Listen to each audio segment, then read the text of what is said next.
Hello लोगोफोर, बे समाव नोंथांमोननो मोनसे टेटनि सिलेबास बेस बादियै नोंथांमोननो बाहाय मोनसे भिडिअ लाबोनानै होफैदों आरो बाहाय नोंथांमोनहा नुनो मोननाय जागोन जे पेपार 2 नि बेयाव ससियेल स्टाडिज एबा ससियेल साइन्स पार्टनि बेयो जाहैबाय जिअग्राफि पार्टनिनो सिङाव थानाय नोंसोरनो बाहाय लाबोनाय जादों सलार सिस्टेम। बे सलार सिस्टेमनि सिङाव थानाय जेसेबांनाखि दङ जेरै स्टार्स, प्लेनेट आरो सेटेलाइट्स बेफोरनि बागै गासैखौबो नोंथांमोननो जेसेबां कुइसनफोर जानांगौ बेखौ कमन नोंथांमोननो 90% बेखौ लाबोनाय जादों। बेखौ नोंथांमोनहा मोननो हानाय जागोन बाहाय फारि आरो बेखौ नट टाइप खालामनानै होनाय जादों। बेनिफ्राय सिगांनि बे आवार आर्थ बेनिफ्रायबो आरो बेफोरखौबो उनाव लासै लाबोगोन। नोंथांमोनहा नैबेहाय नायग्रोनानै लादो बेयाव मा दङ आरो मिथिनानै नोंथांमोनहा शेयार खालामनानै हो आरो थुलुंगा होबानो जाबाय जाहाथे नोंथांमोनहाबो हेल्पफुल मोनबाय थानो हागौ। दा फैदो बाहाय दङ फारियै जागायलांदिनि।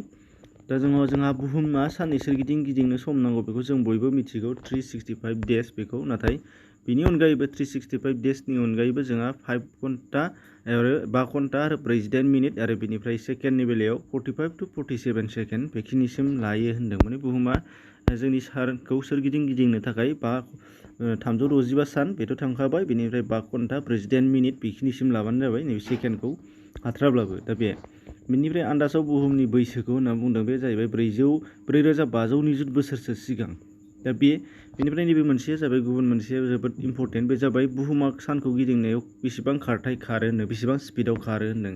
बे जाहैबाय जोंहा नुनो मोननाय जादों 1670 किल'मिटार पार आवार बेखौ बुहुमा सानखौ गिदिंबाय थायो होनदों। माने मा 1 घन्टायावनो 1670 किल'मिटार खारो बुहुमा।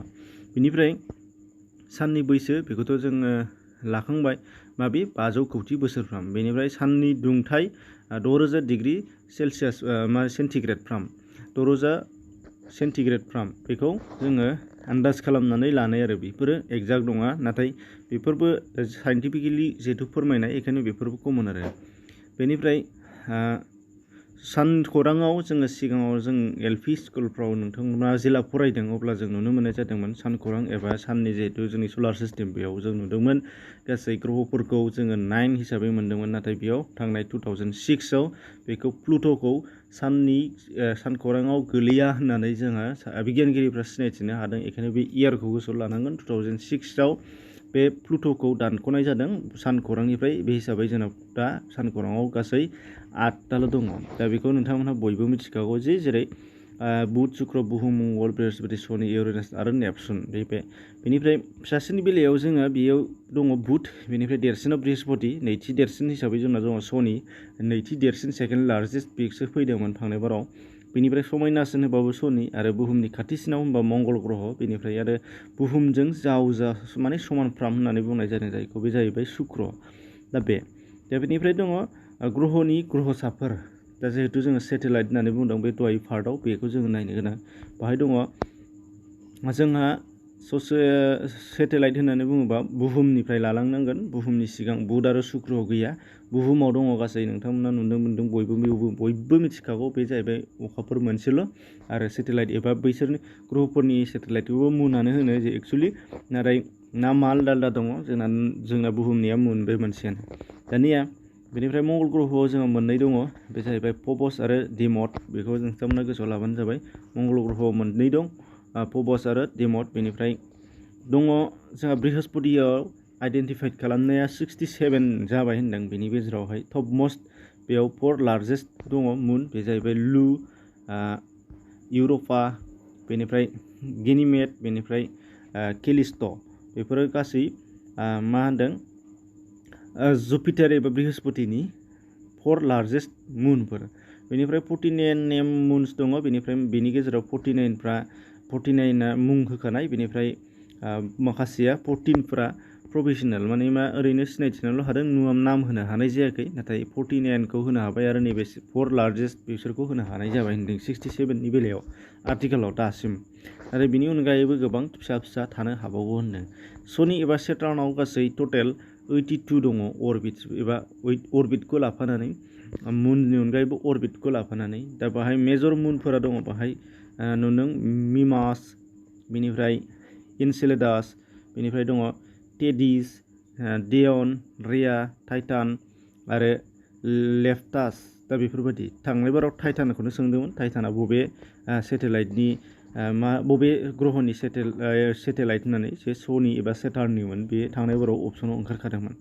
बेनिफ्राय इउरेनासआव दङ 27 इउरेनासआव 27नि बेलायाव मेजरा जाहैबाय बाहाय दङ 5 मेजर दङ बे जाहैबाय मिरान्डा एरियेल ओमफ्राय आम्ब्रियेल बेनिफ्राय टाइटानिया बेनिफ्राय ओबेरन बेफोर गासिबो इउरेनासनि ग्रहसाफोर लार्जेस्ट एबा मेजरफोर। बेनिफ्राय नेपसुनाव गासै 14 दङ 14नि गेजेराव माखासे अरबिटबो दङ दा जे माने बाहाय मेजरफोरखौ बाहाय होनाय जादों जेरै नियाट बेनिफ्राय थालासा डेस्पिना बेनिफ्राय दङ गलेटिया बेनिफ्राय लरिसा बेनिफ्राय हिप्पोकेम बेनिफ्राय प्रटार्स बेफोरो आरोखि बेफोरखौ गोसोआव लाबानो जाबाय फारि फारि। बेनिफ्राय जोंहाथ' अख्रांमा नायबिजिरगिरि हिसाबै अखाफोरखौ नायबिजिरगिरि हिसाबै जोंहा 1609 मायथाइयाव जों नुनो मोननाय जादोंमोन गेलिलिखौ दा बेखौ बयबो मिथिगौ। आरो अखाफोर थांनायनि बेलायाव जोङो सासे सानै जुदि गोसोआव लानो गोसो दंबा फार्स्ट हिसाबै जोंहा नेल आर्मस्ट्रं 1969 29 जुलाइ बेखौ जायखौ एपल' 11 होननानै मुं होनाय जादों बिथांनि दावबायनायखौ। बेनिफ्राय सेकेन्डआव एडविन बास एल्ड्रिन सुंद'यै एडविन एल्ड्रिन होननानै बुंनाय जायो बेबो एपल' 11। बेनिफ्राय थार्डआव चार्ल्स कनराड बे थांदों बिथाङा एपल' 12 बेजों थांनाय जादों। बेनिफ्राय रिसेन्टलि एबा लास्टआव एपल' 17 थांनाय जादों बे जाहैबाय हरिसन स्मिथ बिथाङानोमोन। बेनिफ्राय टटेल दा एपल'जों मुनाव आगान होथेरनाया जायखौ होनना बुङो वाक अन मुन बे जाहैबाय गासै 12 मानसिफ्रा थांनो हानाय जाबाय। दा बे स्पेसआव दावबायनाया गोबां दङ स्पेस हिसाबै नाथाय अखाफोराव आगान होनाय एबा वाक अन मुन जुदि सोङोबा बे 12 एक्जेक्टलि। बेनिफ्राय इण्डियानिफ्राय राकेश शर्मा बेखौबो जोङो बयबो मिथिगौ बिथाङा पान्जाबनिमोन आरो बिथाङा स'एस T11 ओमफ्राय स'एस T10 बे मोननै दावबायनायनि मुं बेयो जाहैबाय बेखौ गोसोआव लानांगोन आरो 1984 बेयाव थांनाय जादों। बेनिफ्राय बिथाङा मा मोनदोंमोन एवार्ड अशक चक्र। कल्पना चावला बिथाङाबो थांदोंमोन 1997 बिथाङा STS 107 STS 87 बे मोननैजों थांदोंमोन। फार्स्टनि मिशनाव पास जादों बेनि उनाव सेकेन्डनि मिशनाव बिथाङा फेल जादों बयबो मिथिदों। बेनिफ्राय भारतआव फार्स्ट अख्राङाव दैथायहरजेननाया जाहैबाय चन्द्रयान 1 जायखौ 2008आव दैथायहरदोंमोन अक्ट'बर 22 श्रीहट्टनिफ्राय। बेनिफ्राय थांनाय बोसोरसे सिगाङाव जोंना चन्द्रयान 2 मिशन खालामदोंमोन बेबो फेल जादों बयबो मिथिदों। बेनिफ्राय दङ ग्रहफोरनि गेजेराव जोंहा बेखौथ' बुंखांबाय। दानिया फैदो सलार इउनिट्स अफ मेजारमेन्ट माने मा होनाय जादों सलारनि मेजारमेन्टखौ दिहुननो थाखाय इउनिटफोरा मा जानांगौनो बाहाय नमिनेल सलार दिहुननायनि बेलायाव L 3.823 × 10⁻26 W बेफोरखौ एसेग्राब गोनां नङा एक्चुवेलि बेफोरखौ नोंथांमोना स्क्रिनशट खालामना लाबानो जाबाय। दा दानिया स्टारफोरनि बेलायाव नायदो स्टारफोरा जाहैबाय there mainly 7 type of stars दं होनदों 7 टाइप बे जाहैबाय मा बेखौ गोसोआव लानांगोन जे जाहैबाय O B A F G K आरो M बेफोरखौ टाइप हिसाबै राननाय जादों। दा बे 7 टाइप गासै स्टारफोर दङ होनदों जोंनि स्पेसाव। दा बेफोरखौ आइडेन्टिफाइ खालामनाय जादों आरो मा रोखोमनिया मा कालारनि एबा मा टाइपनि स्टारफोरा जायो बेफोरखौ जों नुगोन। दा फैदो बाहाय दङ इलिय' डार्क स्टारा जाहैबाय टाइप स्पेक्ट्रेल G आरो F आव गोलैयो होनदों येल'आ। दा जेरैहाय सान एग्जाम्पला बेयो सानानो जोंनि साना मोनसे नियारेस्ट एबा बुहुमनि खाथिसिनाव थानाय क्लसेस्ट स्टार बेखौ बयबो मिथिनांगोन। जोंनि बुहुमनि खाथियाव थाथारनाय बयनिख्रुइबो देरसिन एबा खाथिथाराव थासिननाय स्टारा मा होननानै सोङोबा बे जाहैबाय सान। बेनिफ्राय आल्फा सेन्टरि A ओमफ्राय केपलार 22 बेफोर गासिबो येल' ड्वार्फ स्टार्स जायखौ टाइपआव गोलैदों G आरो F आव गोग्लैदों। बेनिफ्राय अरेन्ज ड्वार्फ स्टार्सआ जाहैबाय स्पेक्ट्रेल टाइप बे जाहैबाय K आव गोलैदों। जेरै आल्फा सेन्टरि B ओमफ्राय इप्सिलन इरुदानि बेफोरबायदि स्टारफ्रा बेफोरबायदि हाथरखिफोरा K आव गोलैदों आरो बेयो अरेन्जआव गोलैयो होनदों K निया। बेनिफ्राय रेड ड्वार्फ स्टार्सआ जाहैबाय टाइपआ बेना एमाव गोलैदों जेरैजाय प्रक्सिमा, ओमफ्राय प्रक्सिमा सेन्टरि, बेनिफ्राय बानराड स्टार, बेफोरो एग्जाम्पल, बेफोर मोनफा मोनफा। दा गोसोआव लानांगौना एम टाइपनि स्टारा मा कालारनि जायो होननानै सोंबा रेड डर्फ स्टार्स, बे रेड जागोन। बेनिफ्राय बे नेक्स्टआव दङ ब्रन ड्राफ्ट एबा ब्रन कालारनिया जाहैबाय एल, टि आरो वाइ, बे मोनथाम टाइपआव गोलैयो होनदों। ब्रननिया दिनै एग्जाम्पला गोबां दंमोन, बेफोरखौ आं लाङाखिसै, नोंथांमोना नेटआव नागिरनो हागोन। बेनिफ्राय ब्लु गियान स्टार्स टाइपआ बेहाय OBA। बेनिफ्राय रेड गियान स्टार्स दङ, बेफोर जाहैबाय टाइपआ M आरो K। बेनिफ्राय रेड सुपार गियान स्टार्सफोरा जाहैबाय टाइपआ K आरो M। बेनिफ्राय वाइट डर्फ स्टारफोरा वाइटआ जाहैबाय D। बेनिफ्राय ब्लेक डर्फ टाइप बेबो दं होनदों, नाथाय बेखौ दा बबे टाइपआव खोख्लैनो बेखौ हाथ'नाय जायाखै होनदों, बेनिखायनो नान बाहाय। बेनिफ्राय निउट्रन स्टार टाइपफोरा जाहैबाय D आव गोलैयो होनदों, निउट्रनफोरनिया। दा जेखि जाया मानो बिनिफ्राय नेक्स्टआव फैबा जों नुगोन गोजोंसिन 10टा हाथरखिफोर, गासै 10टा 10टा गोजोंसिन हाथरखिफोरखौ नोंथांमोननो बाहाय जिहेतु बिगियानगिरिफ्रा आइडेन्टिफाइ खालामना होदों, बेफोरखौ नोंसोरनो होनाय जादों। जिहेतु जोंना सिलेबासाव स्टार्सफोरनि सोमोन्दैबो दङ। दा स्टार्सफोरनि सोमोन्दै जोङो माखौ लानो, जा बेफोरबायदिनो हाइलाइट गोनांखौ जों लायाबा। दा हिसाबै बाहाय दङ सिरियास ए आल्फा केन्सिस मेजरिस होननानै जेखौ नाम होननानै बुंनाय जादों साइन्टिफिकलि। दा बे अदेबानि बेनि एक्जाक्ट नामा नैबे सिरियास ए। दा बे बयनिख्रुइबो गोजोंसिन होनदों। सेकेन्डआव केन'फास, बेनिफ्राय थार्डआव दङ रिजिड रेन्टरास, बेनिफ्राय फर्थआव दङ आर्क्टुरास, बेनिफ्राय 5आव भेगा, 6 पजिशनाव दङ केपेल्ला, ओमफ्राय 7 हिसाबै दङ रिजिएल, बेनिफ्राय 8आव दङ प्रसियन, 9आव दङ एसारनार, बेनिफ्राय 10 हिसाबै बेटेलिक्स। बेफोरो गासिबो मोनफा मोनफा गोजोंसिन स्टारफोर होनदों।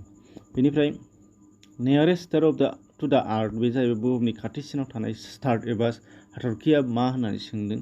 दा गोबाङानो जोङो सरासनस्रा मानसिफ्रासो आन्दायनानै बुङो जे अखाफोरनि खाथिसिनाव थानाय गोबां हाथरखिफोर दं, मा दं। बेफोरो सरासनस्रा, नोंथांमोनहाबो नायबानो नुगोन। सलार सिस्टेमाव मालाबाबो सानानो खाथिसिन, साननिफ्राय गोजानाव गासैबो स्टारफोरा गोजानाव गोजासो। जिहेतु जोंनि सलार सिस्टेमाव नेपसुनानो बुहुमनि खाथिसिन, जोबथानाय खाथिसिन माबायाव सलार सिस्टेम हिसाबै जोंनि सानखौरां हिसाबै। बेनिफ्राय सान आरो साननि जोबोद गोजानावसो हाथरखिफोरा दङ होननाय। बेखायनो बेफोरो हाथरखिफोरा जोंनिया जेसेबां नुदों बेयो जोंनि बुहुमनि जोबोद गोजानाव दङ। नाथाय अब्लाबो माखासे साइन्टिफिकेलि माखासेखौ आइडेन्टिफाइ खालामदों। बे हिसाबै जोंहा फार्स्टआव बयनिख्रुइबो खाथिसिना जाहैबाय जोंना सानानो मोनसे नक्षत्र एबा जोंना स्टार। बेखायनो बेयो मा जादों, सानानो बुहुमनि क्लससिन स्टार होनदों। बेनिफ्राय जुदि सानखौ गारनानै नेक्स्ट, सेकेन्ड, थार्ड, फर्थ बेफोरबायदि लायोब्ला सेकेन्ड हिसाबै मोनगोन अब्ला आल्फा सेन्टरि ए, बेखौ मोनगोन। बेनिफ्राय आल्फा सेन्टरि बि, बे जाहैबाय सेकेन्डआव दङ, थार्डआव गोलैहैगोन। आरो फर्थ हिसाबै मोनगोन प्रक्सिमा सेन्टरिया, फर्थ हिसाबै बुहुमनि खाथिसिनाव दङ होनदों। दा बेखौ जोङो मानसिफ्रा गोबाङानो सानो जे अखाफोरनि खाथियाव जोङो मा दं होनदों, अखाफोरनि खाथियाव जोङो मोनसे जोबोद गिदिर गोजों हाथरखि बादि जोंनाय नुहुरो होनदों। बेखौ जोंनि मानसिफ्रा लकेलनिया ओरैनो सरासनस्रायै बेखौ हाथरखि होननानै बुंदों होनदों। नाथाय बियो मोनसे हाथरखि नङा, बे जाहैबाय बुहुमनि सिगांनि ग्रह शुक्र ग्रहसो होननानै मिथिदों। शुक्र ग्रहसो, बेखौ बयबो गोसोआव ला।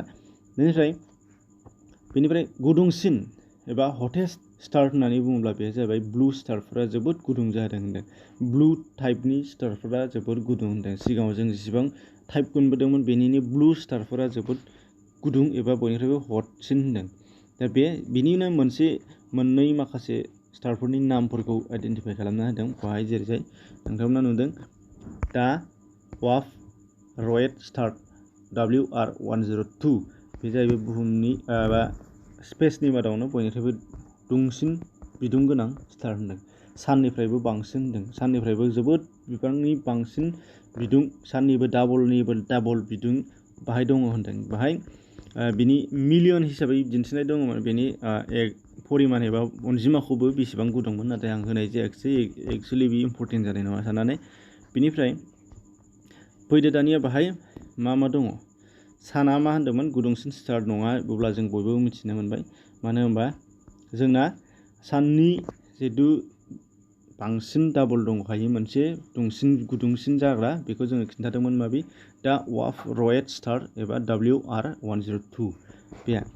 बेनिफ्राय साननि जोंहा बिदुं एबा जायखिजाया बिदुंखौ सुग्राखौ जों बयबो मिथिखागौ, बेखौ केल्भिनाव दिन्थिनाय जायो। बेखौ नांला जोंनो, जाना फैदो अखाफोरनि खाथियाव थानायखौथ' आं खिन्थाखांबाय, बे जाहैबाय शुक्र ग्रह एबा भेनाससो। दानिया गोबाङानो ब्लेक हलाबो जाहैबाय जोंना सानखौराङाव थानाय मोनसे होनदों, जायखौ जोङो माब्लाबा अखाफोरखौ माब्लाबा हाथरखिफोरखौ जोङो गुफुर बेन्दोंजों खानाय बायदि नुहुरो। दा बेफोरो मोनफा मोनफा ब्लेक हल होनदों जाहैबाय। बाहाय खिन्थाखानाय दङ जे ब्लेक हला जेबो नङा होनदों, is a region of a space time where gravity is so' strong date नाथिं होनदों। जेबो नङा बियो, खालि माखासे अखाफोरनि एबा साननि सोरां एबा जोंनि स्टारफोरनि सोरांफोरानो मोनसे सार्कोल जानानै मोनसे जोबोद रोजा सिथाबनानै थानाय बादिल' होनदों बियो। जेबो ब्लेक हल बाहाय गैया होनदों। नाथाय आर्टआव ब्लेक हला दङ। बेनिफ्राय नैबे मोनसेया जोबोद इम्परटेन्ट, बेयो जोबोद गोनांबो आरो फैनोबो हागौ। बे जाहैबाय नुनो मोनगोन जोङो बुध एबा गुबुन गुबुन जोंनि सानखौरांनि जेसेबांनाखि ग्रहफोर दङ गासै 8टा, बुधनिफ्राय लानानै नेपसुनसिम, बिसोरो सानखौ गिदिंनाया बबे ग्रहफोरा बेसेबां गोबाव सान लायो एबा बेसेबां सम लायो। दा बियो जोंहा मिथिनो गोनां। जेरै जोंनि बुहुमखौ जों मिथिदोंमोन 365 सान हिसाबै जोङो लादोंमोन 5 घन्टा 48 मिनिट, दहायसो जों फार्स्टआवनो लादोंमोन। दा बेनिफ्राय बुध एबा जोंनि बुहुम सानखौरांनि फार्स्ट ग्रह, बे जाहैबाय बुध भेनास। बेयो मा होनदों, बुधआ मार्कारि, बेयो मा मोनदों जोंहा नुदों जेरैहाय 88 सान, फार्स्टआवनो 88 सान लायो, बेहा जोबोद खमथार 88 सान। बेनिफ्राय शुक्र एबा भेनासआ लादों जोंना 225 सान 225, बेनिफ्राय जोंनि बुहुमा लादों 365 सान। बेनिफ्राय मंगल ग्रह हिसाबै लादों, मंगल ग्रहआ लायो होनदों 687 सान, बारायलांगासिनो। बेनिफ्राय 687 सानबा 365 जोङो लाहरोबा बाहाय बोसोरनै जाजोबफ्रामा आरो बोसोरनै जाहांहां सम जाहैयो। नाथाय नेक्स्ट बृहस्पतिखौनो जों नुनो मोनसिगोन गासै 11 इयार्स। बृहस्पतिया गासै 11 बोसोरजोंसो खनसे सानखौ गिदिंखाङो। शनिया 29 बोसोरजों खेबसे गिदिंखाङो होनदों, 29 बोसोर। बेनिफ्राय इउरेनासआ 84 बोसोरजों खेबसे गिदिंखाङो होनदों सानखौ। बेनिफ्राय लास्टआव नेपसुना 164 बोसोरजोंसो खेबसे गिदिंखाङो। दा बे जोबोद गोनां। बेखायनो जोंना गासैखौबो गोसोआव ला, नेक्स्ट एग्जामाव बेयो मोनसे टारगेट जानो हागौ। दा बेखायनो नुनो मोनबाय। अब्ला 88, 225, 365, 687, 11 इयार्स, 29, 84 आरो 164, बेफोरखौ मोनफा मोनफा फारि फारि गोसोआव लालांबानो जालांगोन, जेबो नङा। मानो होनबा अट'मेटिक जोंहा मिथिखायो माखौ, ग्रहफोरा फारि फारियै क्रन'लजिकेलि जोंना बुधनिफ्राय नेपसुनसिम मा जायो बेखौ जों सिरियालि मिथिखागौ। नाथाय जोंहा बे एक्जाक्ट नैबे गिदिंनायनि सान आरो बोसोरखौसो जों गोसोआव लानो हाया। बेखायनो बेखौ फार्स्टनिफ्राय लालांबानो जाबाय, बुहुमनिखौ लानांखाला। फार्स्टनिखौथ' बयबो मिथिबाय, 88, 88, 225, शुक्र बेखौबो हागोन, मंगला 687, बृहस्पति 11, बेनिफ्राय शनि 29, इउरेनास 84 आरो नेपसुन 164 बोसोर। दा बेखिनि नोंथांमोननि थाखाय बेखौनो लाबोनानै होफैदों। दानिया एक्सुवेलि बेखौ जुदि इम्परटेन्ट साननानै लादोंबा नोंथांमोना, खायफाया जुदि गोनांथार साननानै लादोंबा, बेनि लिंकखौ डिसक्रिपसनाव होगोन, बेजों थांनानै डाउनलड खालामनानै लाबानो जाबाय। नाथाय पाब्लिश खालामाबानो जाबाय नोंथांमोनहा। दा बेखिनि एसेनोसै। बिनि अनगायैबो गुबुन गुबुन गाहायफोराव डिसक्रिपसनाव लिंक दङ, बेजों गोबां माखासे नोंथांमोननो एसेबाबो हेल्प खालामनो हानाय माखासे गोबां भिडिअफोर दङ, बेनि लिंक मोनगोन। आरो सिगांनि थांनाय बोसोरनि एबा 2019नि सल्भ खालामनाय मोननै पेपार सल्भ खालामनायबो दङ। बेनिफ्राय लासै लासैनो लालांबाय थानो नाजागोन। एसेनोसै, गोजोन्थों।